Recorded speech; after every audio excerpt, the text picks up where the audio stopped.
Everybody, how y'all doing? Thank you all for coming out here today. I really appreciate everyone. Before I get started today, I have to tell you folks something, a terrible thing that happened in Ohio. We all know what happened there in October. How many of you know what happened in Ohio in October with the, yeah, that's what I figured.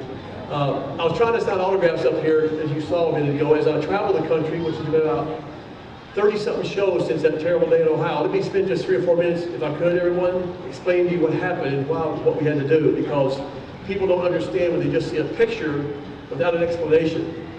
What happened in Ohio was the largest escape of wild animals in the history of our country, maybe even in the world. It was done by a man who obviously had some severe problems. The question you have that I'll address, even though there are a lot of questions, is why do we have to put the animals down?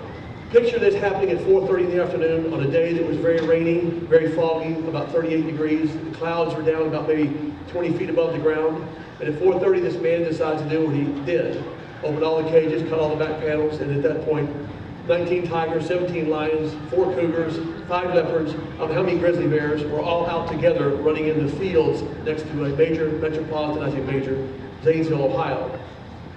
At that point, we got the call at 4:30. We got there as quick as we could. We had about a half an hour before darkness.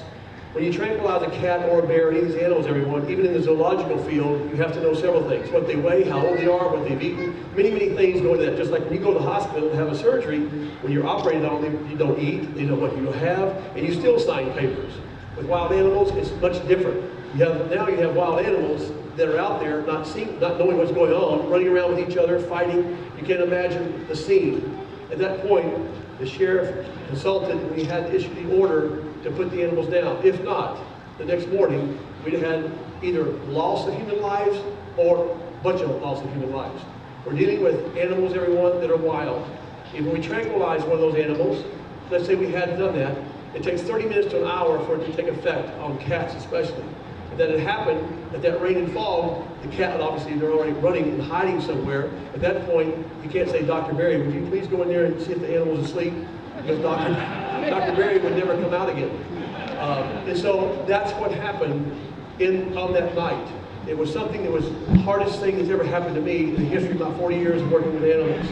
Now, that's the only solution we had, because there were people. There were leopards in back of a man's barn with a horse. There were cougars on a person's porch. There was a grizzly bear crossing I-70.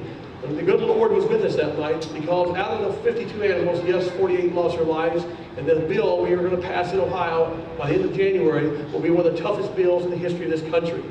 That people just can't have a lion or a tiger or a pet running around on a string. It doesn't work that way. I've seen a tiger take down a 2,000-pound water buffalo in Asia. You wouldn't believe it happens in less than 10 seconds. I've seen lions do the same thing. I've seen this for 40 years. So I know what is involved here. And so if you hear the 911 calls, you see what was happening. We didn't have that. But the good Lord was with us that night, because every single animal was accounted for. That's what the big worry was. Where are they? They were all over the place. In the neighborhood, children and families were locked in their houses from that night until the night of the next day. No one came out.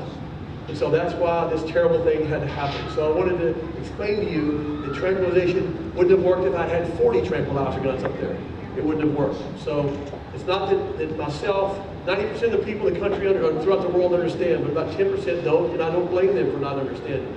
So I hope that helps you folks understand what happened that terrible day in Ohio. Now let's just put all that aside, okay? Not that I have an easy time doing that, but I came here today to tell you about the animal world and why I'm at Busch Gardens today. I've told this to you folks over the years. I came to this park, everybody, in 1968, believe it or not, on my honeymoon. So that's where I was on my honeymoon. And not only that, my daughter was born 9 months, 8 days later. So you can see that I love these parks. And I love these parks for a certain reason, everyone. Not just Busch Gardens and the SeaWorld parks throughout the country. It's because of what they practice, everybody. Yes, I can do speeches at a lot of parks. But I picked these parks because they set an example. Just yesterday, I did a bunch of interviews all day. You heard about their new hospital here? Anyone's heard about it? Have you seen it yet? You haven't seen it, have you? Well, make sure it's going to open like January 23rd. What you're seeing here is one of the first of anything like it in the entire world. There's one similar in Australia. It's called Hillsville Sanctuary. But that was 10 years ago when that was built. But this is kind of modeled a little bit after that with a lot of added things. So if you want to see, they're going to have surgeries on certain animals.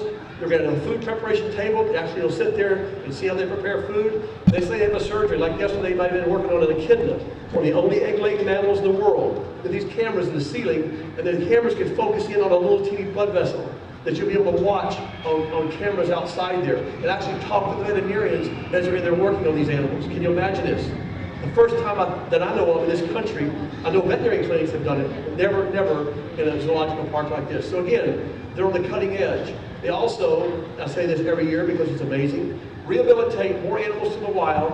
The Anheuser-Busch, the SeaWorld and Busch parks rehabilitate animals to the wild more than any park in the country, plus more than probably all the parks put together as far as rehabilitating whales, dolphins, sea turtles, birds. So let's have a round of applause for the people who are very hard to do it.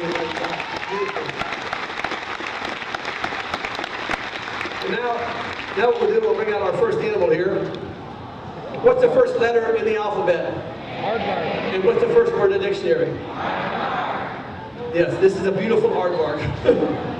What you're seeing here, everybody, is one of the few, I don't know, I know of 2 other zoological parks out of 220 that will ever be able to take an aardvark out like this and show it to you. Only 2 out of 220 can do this.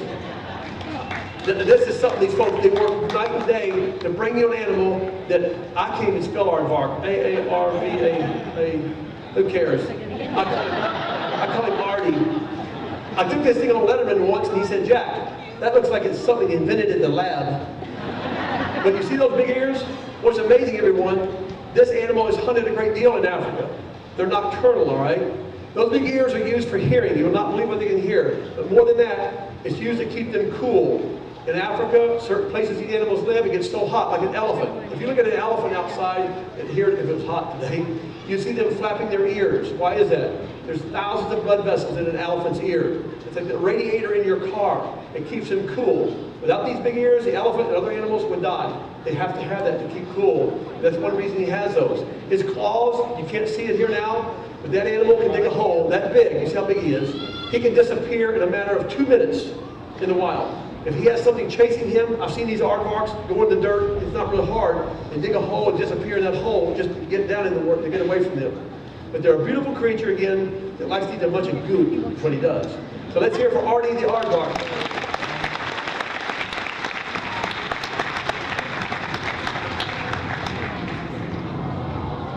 Now these are 2 animals here. This is a Homo sapien, 18 years old. Goes to Ohio State University, yes. Anyway, that's Brandy, and she has a 3-banded armadillo, one of the rarest animals in the world. Now, you have armadillos in Florida, right? Yeah. Okay, you have armadillos in South America, you have armadillos several places. Those are about the tens of thousands. This animal here is on the verge of extinction in Brazil. They eat it like a taco, the natives do. And we're trying to introduce other food sources for the armadillo. The armadillo also is the only animal in the world that carried leprosy. When leprosy was prevalent in this country, throughout the world, that animal did carry leprosy at one time.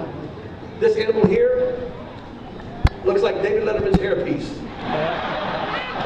Anyway, that, everybody, is a 2-toed sloth.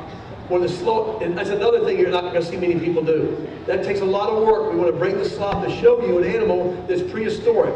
This animal's changed. You'll walk back the other way, by the way. This animal's changed very little in thousands of years. A lot of animals obviously change over the years, tens of thousands of years, but this animal hasn't. The prehistoric, you want to walk back this way some? Yeah. You want to walk that way. That is what takes work. You can just walk like that, like that. It's like being on a model runway, like you're a model. The animal is unique from the standpoint that they are very slow because of what they eat. They don't have any legs to walk, as you can see. They spend about